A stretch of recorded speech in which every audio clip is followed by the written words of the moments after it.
1 Samuel chapter 15, Legacy Standard. Then Samuel said to Saul, Yahweh sent me to anoint you as king over his people, over Israel. So now obey the voice of the words of Yahweh. Thus says Yahweh of hosts, I will punish Amalek for what he did to Israel. Now he set himself against him on the way, while he was coming up from Egypt.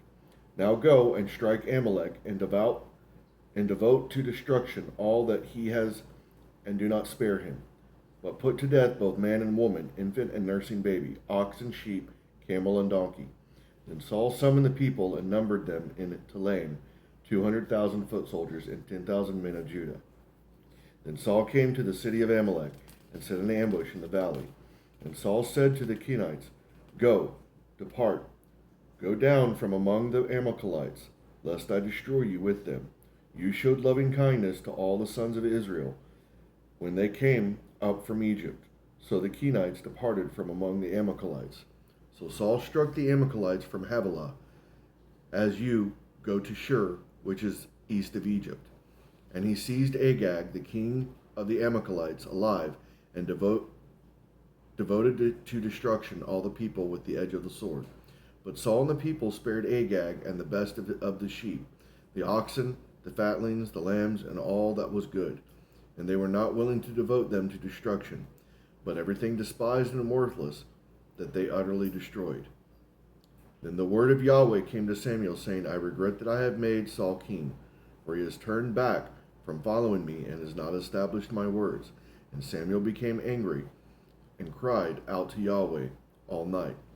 Then Samuel rose early in the morning to meet Saul, and it was told to Samuel, saying, Saul came to Carmel, and behold, he set up a monument for himself, and turned and proceeded on down to Gilgal.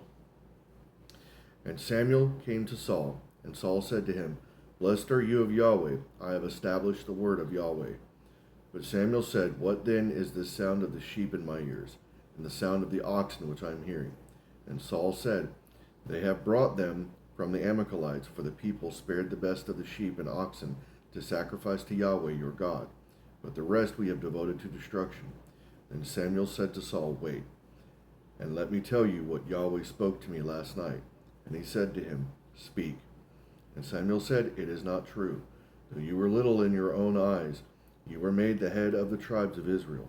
And Yahweh anointed you king over Israel. And Yahweh sent you on a mission and said, Go and devote to destruction the sinners of the Amalekites, and fight against them until they are consumed. Why then did you not obey the voice of Yahweh, but rushed upon the spoil, and did what was evil in the eyes of Yahweh? Then Saul said to Samuel, I did obey the voice of Yahweh, and went on the way on which Yahweh sent me, and have brought back Agag, the king of Amalek, and have devoted the Amalekites to destruction. But the people took some of the spoil, sheep and oxen, the choicest of the things devoted to destruction, to sacrifice to Yahweh your God at Gilgal. And Samuel said, Has Yahweh as much delight in burnt offerings and sacrifices as in obeying the voice of Yahweh? Behold, to obey is better than sacrifice, and to heed than the fat of rams. For rebellion is as the sin of divination, and insubordination is as wickedness and idolatry.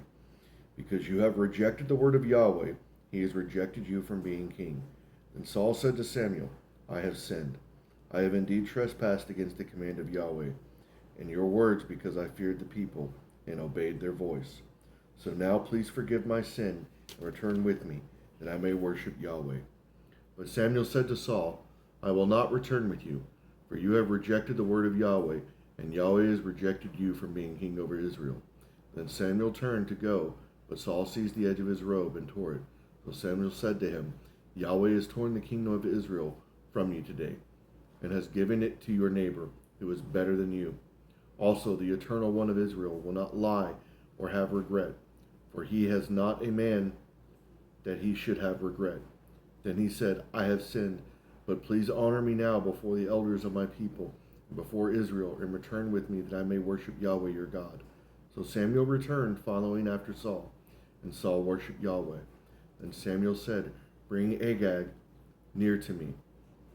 And the king of the Amalekites and Agag came to him in chains, and Agag said, Surely the bitterness of death has departed. But Samuel said, As your sword has made women childless, so shall your mother be childless among women. And Samuel hacked Agag to pieces before Yahweh at Gilgal. Then Samuel went to Ramah, but Saul went up to his house at Gibeah of Saul. So Samuel did not see Saul again until the day of his death. For Samuel grieved over Saul, and Yahweh regretted that he had made Saul king over Israel.